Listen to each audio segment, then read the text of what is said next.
بەناوی خوای بەخشندەی مێهرەبان سڵاوتان لەبێت بەڕێزان باز لە چارەنووسی مادەی ١40 دەستوری عێراق دەکەین کە تایبەتە بە چارەسەرکردنی ناوچە جێناکۆکان لە بینی هەرێم و بەغداد لە بودجەی 2023 عێراق 100 ملیار بۆ جێبەجێکردنی مادەی 140 دانراوە هەروەها لیژنەی مادەی 140ش کارەکراوەتە. ئێمە باز لە وردەکاریەکەی دەکەین لە ماوەی 15 ساڵی ڕابردوودا چی کراوە بۆ جێبەجێکردنی مادەی 140 سەرەتا لە مادەی 140 دەستپێرەکەین لە دەستوری عێراق لە مادەی 140 لە دوو بەرگە پێکاتوە بەرگە یەکەمی دەڵێت دەسەڵاتی ڕاپەڕاندن هەنگاوی پێویست دەنێ بۆ تاواکردنی جێبەجێکردنی پێراویستەکانی مادەی 50 لە یاسای بەڕێوەبردننی دەوڵەت. دیارە مادەی 50 لە یاسای بەڕێوەبردننی دەوڵەت یاسای بەڕێوەبردننی دەوڵەت لە ساڵی 2004 لە سەدەمی حاکمی مەدەنی ئەمریکا پۆڵ برێمەر لە عێراق دانراوە کە مادەی 50 تایبەت بوو بە چارەسەرکردنی کێشەی ناوچە جێناکۆکە. بەرگەی دووەم باز لەوە دەکات باسی قۆناغەکانی مادەی 140 دەکات جێبەجێکردنی ئاساییکردنەوە سەرژمێوی لە کۆتاییدا ئەنجامدانی ڕاپرسی لە کەرکووک و ناوچەکانی تر کە ناکۆکیان لەسرە بۆ دیاریکردنی ویستی هاوڵاتیان لە ماوەیەکی دیاریکراودا کە لە مانگی 2007 تێپەر نەکات. دەبواە بەپێی دەستور مادەی 140 لە مانگی 12 تاوەکو پێش مانگی 12 2007 جێبەجێ کراوەیە بەڵام دوای 15 ساڵ لەو بەروارە تاوەکو ئێستا نەتوانراوە قۆناغی یەکەمی مادەکەش کە ئاساییکردنەوەیە جێبەجێ بکرێت و وەسیەکی زۆر لە جێبەجێکردنی قۆناغەکانی مادەکە هەیە. بینە سەر قۆناغەکانی مادەی 140 قۆناغی یەکەم قۆناغی ئاساییکردنەوەیە، قۆناغی دووەم سەرژمێریە، قۆناغی سێم ڕاپرسیە. دیارێت تا ئێستا قۆناغی یەکەمیش لە 150 قۆناغی یەکەمیش کە ئاساییکردنەوەیە جێبەجێ نەکراوە جارێ ناتوانرێت بڕۆین بۆ قۆناغەکانی سەرژمێری و ڕاپرسی لەبەرەوەی کە قۆناغی ئاساییکردنەوە تەواو نەبووە. قۆناغی ئاساییکردنەوە دوای نزیکەی 18 ساڵ لە پەسەندکردنی دەستور بەشی کەمی قۆناغی یەکەمی مادەی 140 جێبەجێکراوە کە ئاساییکردنەوە چی لە خۆ دەگرێت؟ قۆناغی یەکەم گێڕانەوەی ڕاگوێزراوان ئەوانەی کە ڕاگوێزراون، ناردنەوەی عارەبە هاوردەکان، هەروەها گێڕانەوەی زەویە کشتتوپاڵیەکان، واڵوەشاندنەوەی گۆڕانکاریە ئیداریەکان کە بەمەستی سیاسی کراوە، هەروەها گەڕاندنەوەی فەرمانبەران بۆ فەرمانگەکان کە نەتوانراوە بە تەواوەتی ئەمانە جێبەجێ بکرێت.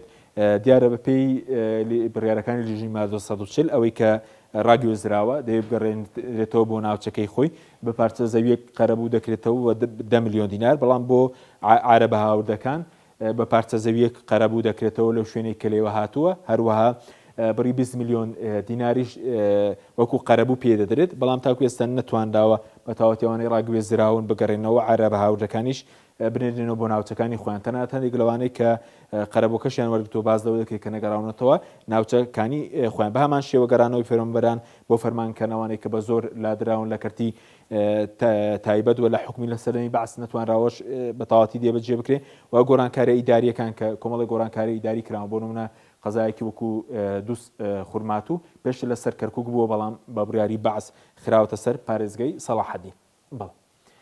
بینە سەر دادگای فیدراڵی دیارە پێشتر پەرلەمانی عێراق ساڵی 2019 داوای ڕاوی لە دادگای فیدراڵی کرد بۆ ئایا مادەی 140 بەسەرچووە یاخود ناچووکە بەپێی ئەوەی کە لە دەستور هاتووە دەبووە لە مانگی 12 2007 مادەکە جێبەجێکراوە. دادگای فیدراڵی تەفسیری کردووە بازەوەکە کە کارکردن بە مادەی 140 بەردەوام دەوێت تا ئەو کاتەی ئامانجەکانی بەدیدەواتە مادەکە کارایە و دەبێت جێبەجێ بکرێت. ئەوە بڕیارێکی دادگای فیدراڵیە لە 30 2019.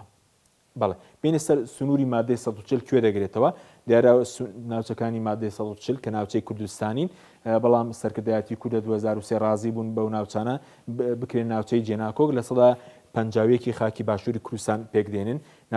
ناوچە کوردیەکانی پارێزگای کەرکووک بە تەواوەتی، هەروە پارێزگای نەینەوە، سەلاحەدین، دیالە واست، ئەو ناوچانە کە ناوچەی کوردین و مادەی 140 ئەو ناوچانە دەگرێتەوە.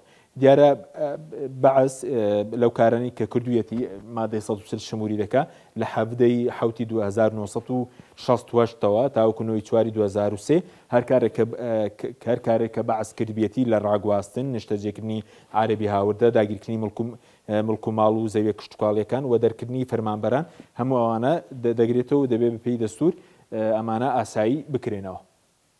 بەڵێ بینی سەر لیژنەی پێکەنانی لیژنەی مادەی 140 دیارە لیژنەی مادەی 140 لە 2006 بۆ یەکەم جار پێکاتوە بە سەرۆکاتی هاشم شبلی وەزیری دارایی عێراق پێکاتوە. دواتر هاشم شیبلی وەزیری دارایی دەستی لە کارکێشایەوە وەرە سەرۆکی لیژنەکەش نەما لە 2 هێشتی 2007 ڕایت فەهمی وەزیری زانست و تەکنۆلۆژیا بووە بە سەرۆکی لیژنەی مادەی 140. دیارە ئەندامانی لیژنەکە کوردیشی تێدایە جگە لە بڵین سەرۆکی لیژنەکە کە عارەب بووە. لە 29/6/2011ەوە هادی عامری سەرۆکی لیژنەکەی کە کاتە وەزیری گواستنەوە بوو تاکو ئێستا وەکو سەرۆکی لیژنەی مادەی 140 ماوەتەوە. بەڵێ بەری تەرخانکرا بۆ مادەی 140 ئەو پارانەی کە تەرخان کراون لە بودجێ عێراقدا لە 2006 تاوەکو 2012 بەم شێوەوە 2006 2 ملیار و 952 ملیۆن دینار بووە، 2007 267 ملیار بووە، 2008 200 ملیار بووە، 2009 272 ملیار و 835 ملیۆن دینار بووە، 2010 172 ملیار بووە، 2011 172 ملیار بووە و 2012 172 ملیار بووە. دیارە دوای 2012 ناکۆکی دروست بووە نەتوانراوە بودجەی پێویست بۆ مادەی 140 جێبەجێ بکرێت. کۆی گشتی و پارانەی کە لە 2006 تاکو 2012 بۆ جێبەجێکردنی مادەی 140 دانراوە 1 تریلیۆن و 286 ملیار و 190896 دینار بووە کە تەرخان کراوە. ئەم ساڵ لە بودجەی 2023 ئەوەی کە پارێک کە تەرخان کراوە بۆ جێبەجێکردنی مادەی 100 ملیار دینار لە بودجەی 2023 عێراق تەرخان کراوە بۆ جێبەجێکردنی مادەی 140. بەڵێ سەبارەت بە مادەی 140 لە کارنامەی کابینەکانی حکوومەتی عێراق بەم شێوە بووە گەر کابینەی یەکەمی نوورمالکی بە نمونە وەربگرین باز لەوەی کە حکوومەت پابەند دەبێت بە جێبەجێکردنی مادەی 140 تاکو ئێستاش دوای زیاتر لە 5 ساڵ نەتوانراوە ئەم جێبەجێ بکرێت. لە کابینی سوودانیش کە لە 2022 پێکاتوە باز لە دابینکردنی بودجە دەکا و کاراکردنەوەی لیژنەی مادەی 140 دەکا. خی گەورەتان سپێری خواتان لەگەڵ.